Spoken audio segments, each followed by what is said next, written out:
There is a certain beauty in not being fully here. I've been drawn to it for years, the fog, the grain, the low light, the sound of distant water, not as decoration, not as mood, but as a way of thinning the edges of myself.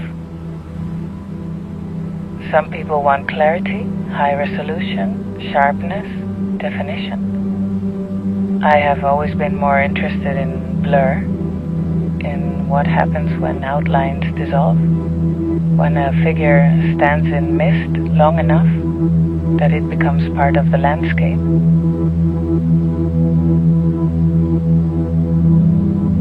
I don't think this is accidental. I think many of us are quietly rehearsing our disappearance, not in a tragic sense, not in a dramatic one, but in small aesthetic gestures. We lower the light, we soften our voices, we choose images where faces are turned away, we write in fragments, we let the silence carry more than the words. It looks like style, but sometimes I wonder if it is self-protection.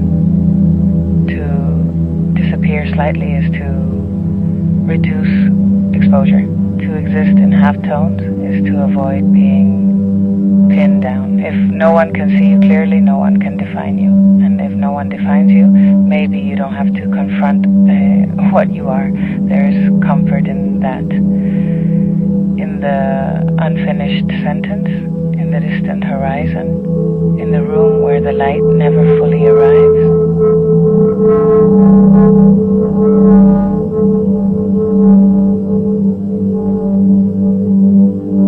When I film in black and white, when I add grain, when I let the image breathe in fog, I am not only creating atmosphere, I am negotiating presence. How much of me is visible? How much of me remains unsaid? Because to be fully seen is a violent thing. It requires coherence. It requires certainty. It requires a stable version of yourself. And I have never trusted stability. Disappearance is softer. It allows you to exist as suggestion, as echo, as something almost remembered. There is an entire generation that feels most at home in liminal spaces, empty stations, silent corridors, distant planets, abandoned rooms. We romanticize absence. We call it aesthetic. But what if it is exhaustion?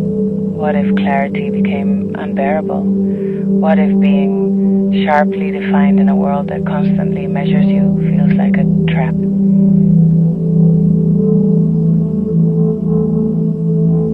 In disappearing, there is resistance, refusing to be fully legible, refusing to perform a fixed identity, refusing to stand in direct light. And yet there is also a cost. The more you practice dissolving, the harder it becomes to return. You get used to half-existence, to being technically present but emotionally diffused. You become fluent in withdrawal. Sometimes I wonder if I chose this aesthetic, or if it chose me, if the fog came first, or the need to hide inside it. I don't think disappearance is always about fear. Sometimes it is about control. If I fade myself deliberately, I cannot be erased unexpectedly. If I blur my outline, no one can cut along it. There is power in that. But there is also loneliness, because the world can only meet you where you allow yourself to solidify. And if you never fully do, you remain untouchable, safe, and alone.